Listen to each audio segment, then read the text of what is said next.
Il est jeune, il est grand, il est talentueux, il est vigoureux, âgé seulement de 27 ans pour 1m85, c'est quand même grand, hein. Le natif de l'Angleterre qui a évolué pendant près de 9 saisons au sein de son club formateur, son club de cœur, Manchester United, et qui a ensuite été prêté à Aston Villa, où il a fait la saison 2024-2025 en ayant un bilan de 10 matchs pour un total goal assist de 4, soit 2 buts, 2 passes décisives. Devinez de qui il s'agit? Il s'agit de Marcus Rashford.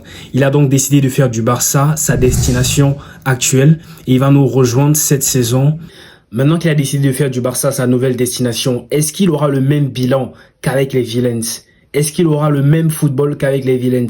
Déjà, il est en train de quitter un championnat A pour un championnat B. Je parle ici de la première ligue pour arriver en Liga. Donc, c'est deux choses complètement différentes. C'est deux footballs complètement différents.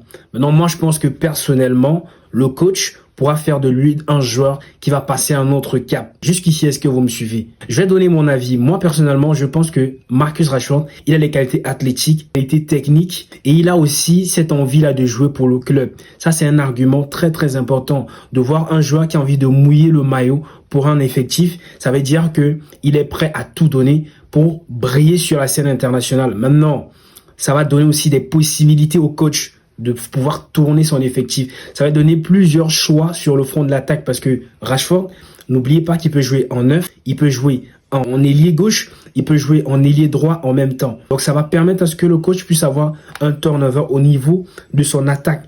Et ça, c'est très important parce que on a eu le souci avec la saison passée parce que devant, on n'avait pas des joueurs qui étaient capables de remplacer les titulaires qui étaient là de manière valable. Je pense ici à Rafinha. Si tu retires Rafinha, qu'est-ce que tu vas mettre? Alors que tu peux retirer Rafinha, tu mets un Rashford et tu repositionnes Dani Olmo en 10. Ça fait en sorte que tu as plusieurs possibilités. Regardez juste avec un seul joueur les possibilités énormes qu'on a. Vous voyez pourquoi je disais que à défaut du vin, on peut se contenter de l'eau. Et là, c'est très important. Et je disais et je martelais encore et encore, il fallait absolument un ailier gauche de poids au FC Barcelone. Et Marcus Rashford n'est pas un des moindres. C'est un joueur vraiment pour moi qui a des qualités nécessaires pour exploser au FC Barcelone. Regardez par exemple Kvaratskhelia quand il est arrivé au PSG.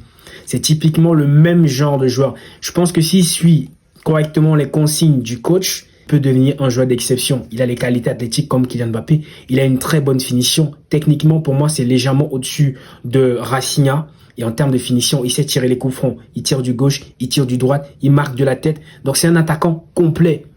Pour 1m85, hein, même si tu ne marques pas de la tête, c'est qu'il y a un problème. Donc voilà un peu quelque part mon avis jusqu'ici. Je ne sais pas si mon argument tient la route. Je ne sais pas si ma vision, ma façon de voir les choses, ça tient la route ou ça fait sens. Bref, donnez-moi vos avis en commentaire. C'était Nexus. Abonnez-vous pour la suite.